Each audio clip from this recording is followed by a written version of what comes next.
Yeah. I mean, I don't even know. I don't even fucking believe that I am a person. Like right now, we're sitting here, we're talking to each other. You say something, I say something back that I completely didn't think about or conscious. It just comes out of my mouth. So it's like this programming is just carrying out involuntarily, and I'm just sitting here and I'm observing it. You But it's don't not. think? No, I mean, a little bit, but like for the most part, the conversation is you say something, I say something immediately afterwards, and it's involuntary. I'm observing it happening, but I'm not doing it. I'm just sitting here for it. Interesting. Right? Yeah. I have like a plethora of conversations going on in the back of my head, even like as I'm speaking. There's always something in my mind. Lots of shit I don't say. Yeah, I'm just sitting here and there's nothing happening. You say something, I say something back that I didn't think about, and then it just on and on it goes until it's over. And it's like I'm just carrying out my programming. But it's am I the programming? You're an NPC? Yeah. Yeah. I'm just a computer. The brain is a computer, basically. And it's like I go around, I carry out this programming, but this is all just stuff that I've downloaded over time from my environment. Is it me? No. Am I my name? No. Am I the things I do? No. I'll tell people, hey, I do music and stuff. But is that me? No, it's just something that I do with my time. What are you, really? Oh, I'm a girl. You are that. That's what I know. Yeah, see, I spend too much time alone, so I think about this shit, and it's like, I don't know. You question if you even exist. It's like what people in prison have to confront and shit. Like people in Is this real isolation. life? Yeah, I live in isolation basically, so it's like I don't know. It's just like, what is anything? Yeah. There was a time in high school, but I was having a really bad identity crisis because I'm like borderline. So I was having a really bad identity crisis, and I sat down to my sister. I had been dissociated for weeks, so my brain was just off, and I was just alive, nothing going on. And I told her, I said, I know that I'm a human and that I'm a girl. And that's it. There you go. That's where I'm at. I was like, that's all I know. I don't know anything else. Everything else your environment told you that's what you are. Everything else is just downloaded information. And then you change your environment, all of a sudden you're a different person. Exactly. The fuck? Yeah, it's like my friend, he works on this weed farm. Nice. And it was like everyone's on coke and getting drunk the entire time, like cutting the weed and stuff. But it's like the dude that runs this stuff, he brings in a bunch of drugs and beers in the morning, every morning. And everyone just is getting fucked up all day. And then everybody's saying the most obscene shit, the F word with the FAG word. Yeah. Saying that just constantly retard. Nice. And he was like, he had like a retarded brother or whatever. And mentally disabled, whatever, however you're supposed to say it, I don't give a fuck.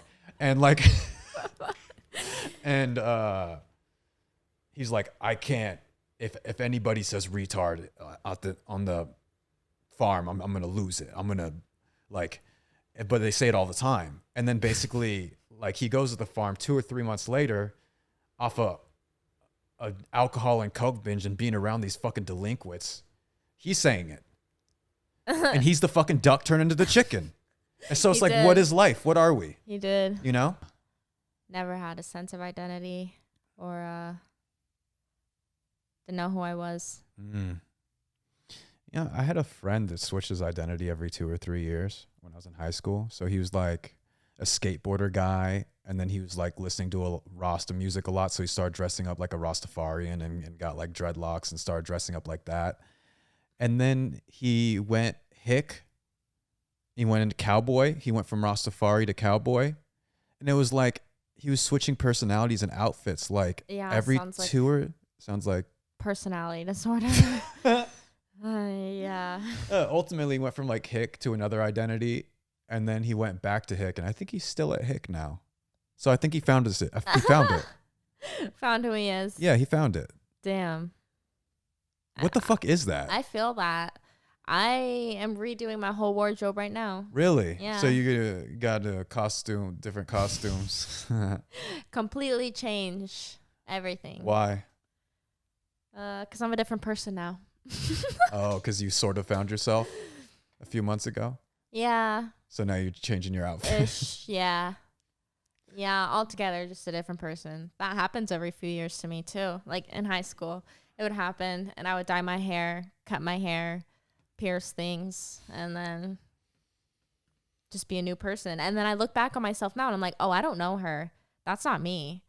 That's a completely different person. Like, I don't even know her. I do that all the time. Have been for many years. Whoa. Yeah, I have a personality disorder. What is identity? Yeah. I am the wrong person to ask. You're the wrong person. I'm trying to learn about it in a book, but That's a start. I've never found it. So I've always been codependent my whole life.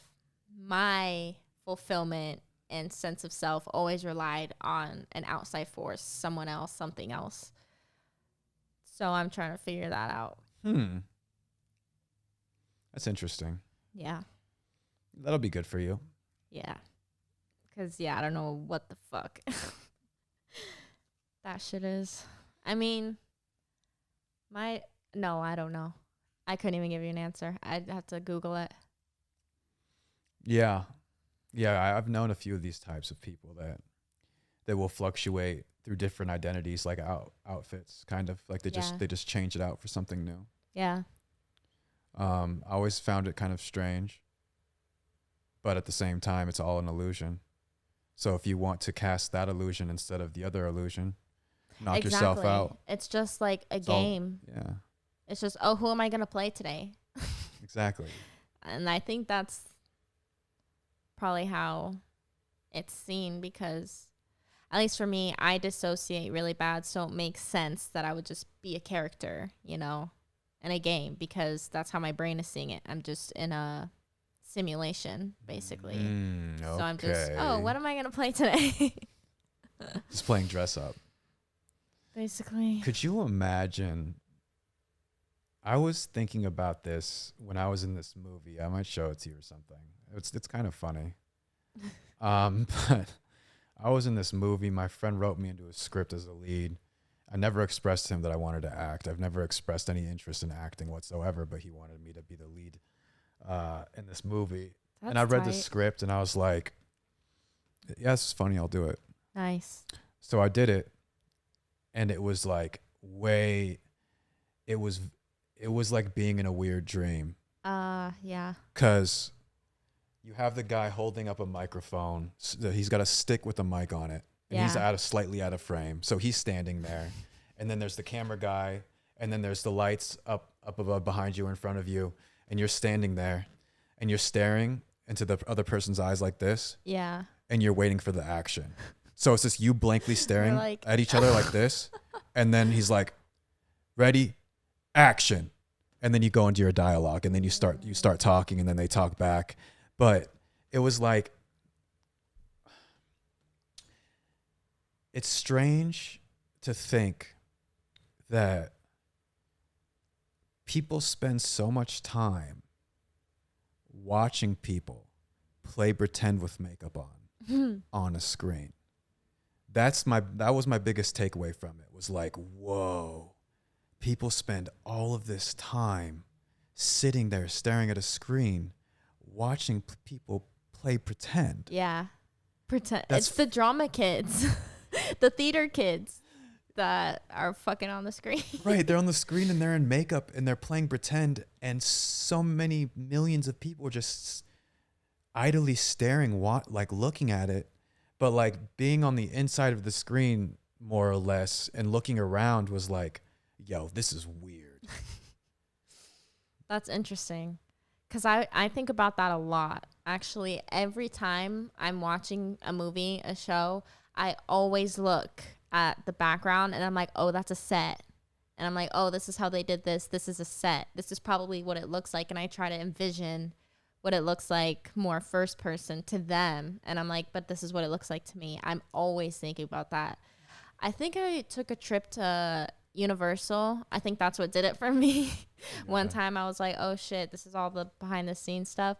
And every time I'm watching a show, I can't watch them the same now. I'm like, oh, that looks fake as fuck. Or this is a set, whatever.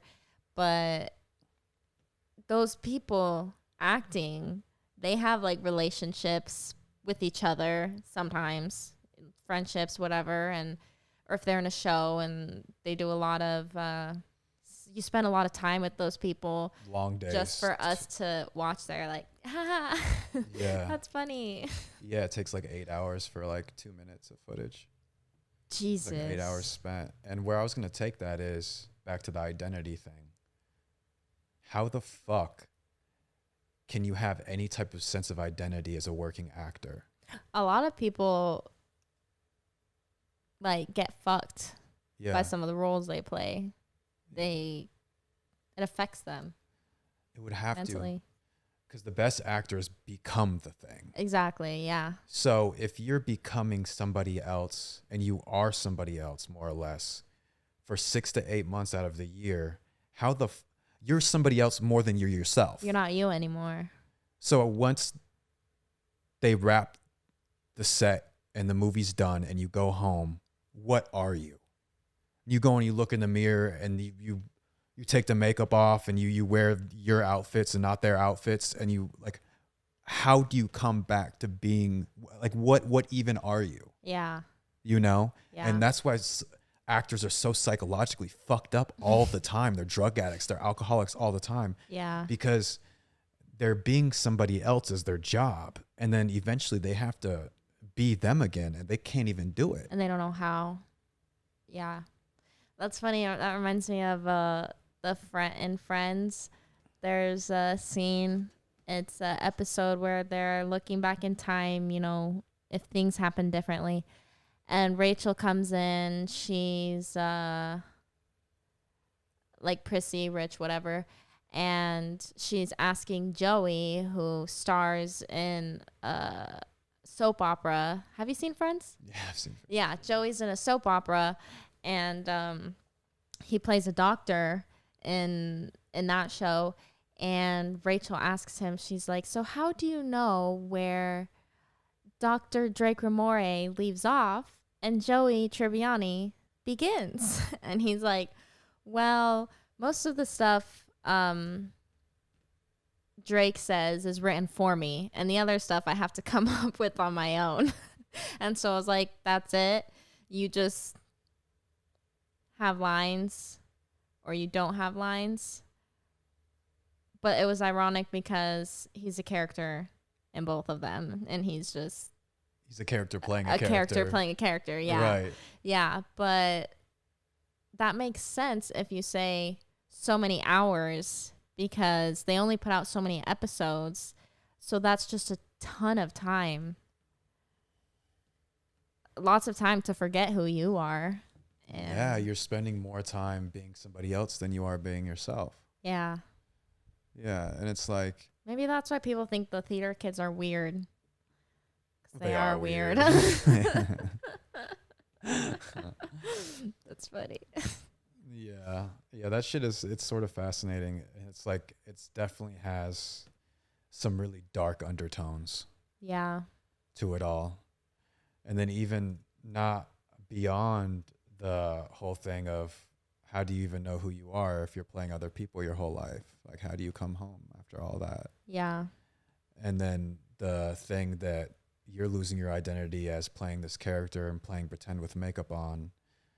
And then all of the millions of people that are watching you play that character. I don't know. It's just strange. The whole thing is just very strange. It's like I was saying when I was in the movie, it was like being in a weird dream. Yeah. It's like, am I going to wake up? Mm. Like I'm watching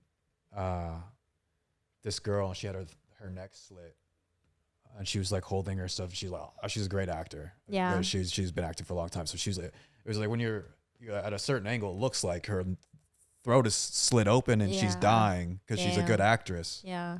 But if you kind of look behind her, You can there's see. there's a guy with a tube with blood in the tube. And he's gonna blow the blood out of her neck, Oh God. right? But she's like, Yeah. And then I'm like, oh my God, this is crazy. And then you see him and he's like blowing the blood through Waiting the for tube. his cue. Right. And it, like I said, it's like being in a fucking crazy dream. Damn. Is watching it weird? Did you watch it? Yeah, no, it was kind of, I thought it was going to be complete ass. I thought it was Really? going to be terrible. So I was pleasantly surprised that it was okay. Okay. It was kind of funny and it came together the right. And I've never acted before. Yeah. So they're saying all this jargon and stuff. They're like saying words that I've never heard before and I'm supposed to know what it means. So I'm just like, you know, it's my first day, like Trump. Yeah. Like I've never done this before, but I learned fast. Yeah. You know? Just, yeah, wing it. Right. Yeah. Yeah, so you know, pick up on the words and stuff, and then he would say stuff like "give it a beat," and then he'd say action, and then giving it a beat means like give it a long moment, and then engage. Gotcha. So it's like all those little things that you learn, but Yeah.